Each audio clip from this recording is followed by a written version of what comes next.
Yang jelas ada kerinduan orang pada pemimpin.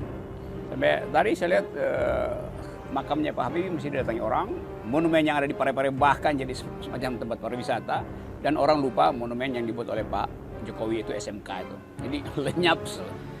Itu menandakan bahwa sesuatu yang dibuat-buat akhirnya ditinggalkan begitu aja. Jadi dalam gegap gempita SMK terus ada peristiwa kedukaan dan fokus orang kembali pada hal yang otentik, yaitu kemampuan leadership.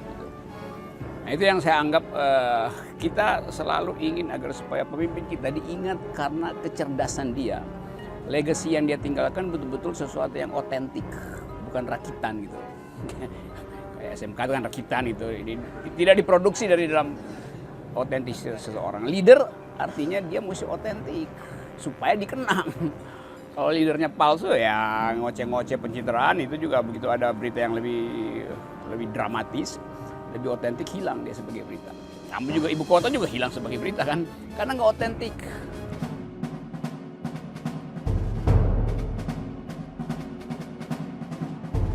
Nah itu dia tuh, jadi negeri kita kan punya memori kolektif tentang sesuatu yang jadi tonggak sejarah tuh.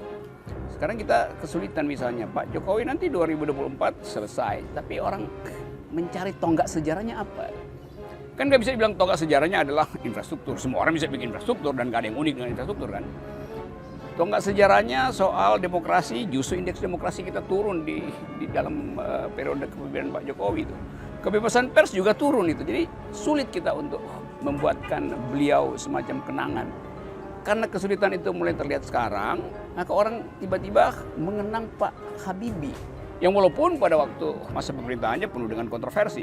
Kita masih beri kritik terhadap kebijakan ekonomi Habibie yang padat teknologi dan menyebabkan APBN bolong. Tapi orang akhirnya menganggap, ya tapi Pak Habibie memulai satu era di mana kemerdekaan berpikir diaktifkan dalam tempo yang sesingkat-singkatnya. Dari situ kemudian terhubung lagi dengan semacam keahlian beliau untuk membawa Indonesia ke era teknologi maju yang pada zaman itu mungkin secara ekonomi tidak memungkinkan, tapi paling enggak ide dia tentang 4.0 itu sudah dimulai kan. Nah, sekarang Pak Jokowi ya 4.0 sebagai semacam jualan kecap karena nggak ada implikasi terhadap kemampuan bangsa ini untuk menghasilkan knowledge, apalagi imajinasi.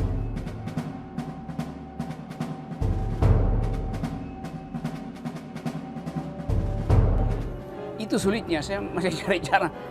Kalau beliau misalnya satu waktu selesai masa jabatan, terus jalan-jalan di mall gitu, akan disapa sebagai apa itu? Lalu orang ingin agar supaya kita ingat periode ini sebagai periode infrastruktur. Loh 10 tahun ke depan orang bahkan mungkin sedang membongkar infrastruktur. Karena dunia nggak memerlukan lagi semen gitu kan. Jalan tol kan bisa dibongkar. Di Korea jalan tol dibongkar, di Jepang dibongkar, di Amerika jalan tol ditelantarkan kan itu. Tidak bisa dijadikan semacam monumen keberhasilan seseorang. Sesuatu yang diingat orang, sesuatu yang konseptual, yang membekas dan berjangkauan jauh sebagai tempat orang mencari imajinasi. Pesawat terbang jelas imajinasi orang, sampai sekarang orang butuh pesawat terbang gitu. Pindahin ibu kota misalnya, itu juga sulit tuh Hers, karena saya bayangkan misalnya ibu kota pindah, seandainya pindah itu di tahun pertama dianggap sebagai legacy. Tahun kedua dunia maki-maki sebab efek lingkungan mulai terjadi tuh. Kerusakan paru-paru Kalimantan, jadi dia dianggap sebagai legacy yang buruk justru oleh dunia tuh. Nah itu pentingnya kemampuan berpikir konseptual harus ada pada pemimpin itu. Supaya dia tidak sibuk dengan soal-soal teknikalitas, mencari pencitraan pada soal-soal yang sangat pragmatis. Pragmatisme itu paling mudah dilupakin. Jadi balik pada tadi itu, bangsa ini memang sebetulnya lagi diuji. Tapi kematian, kepergian Pak Habibie menerangkan pada kita bahwa kita punya memori untuk diucapkan ulang itu.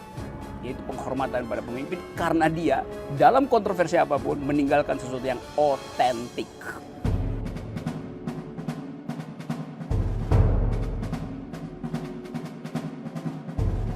Sebagai orang yang fokusnya kabur gitu. Kalau lensa itu artinya apa yang mau ditangkap dengan gerak kamera itu.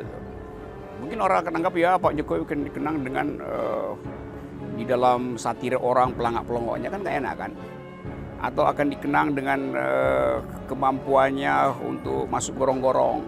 Jadi kalau kita taruh di situ semua headline media massa selama kepemimpinan beliau, kita nggak dapat apa yang jadi headline dari headline itu. Orang mungkin menganggap iya headline kan perlu head, perlu kepala tuh. Lainnya sih ada tapi headnya nggak muncul itu kan. Jadi olok-olok lagi kan. Jadi saya yang mencemaskan sekaligus getir melihat beliau tidak mampu untuk menghidupkan obor pikiran sehingga semua orang bisa terperangah melihat obor itu.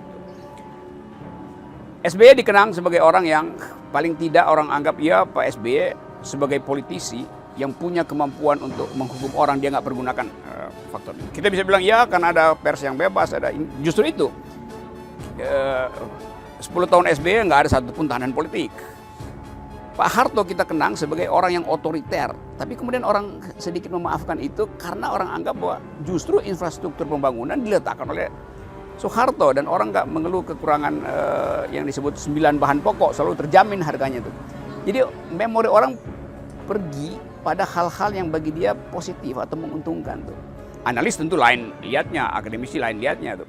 Tapi ini publik, pikiran publik selalu begitu. Dia cuma melihat apa yang menguntungkan dia pada waktu itu. Lalu Ibu Mega, apa legasinya Ibu Mega tuh? Selain bahwa dia memimpin PDI panjang lebar sebagai oposisi, tapi orang akan ingat bahwa Ibu Mega betul-betul ada di belakang pikiran Bung Karno. Sehingga kalau orang anggap apa Ibu Mega otentik, saya kira enggak. Sebab setiap foto Ibu Mega di belakangnya ada foto Bung Karno tuh.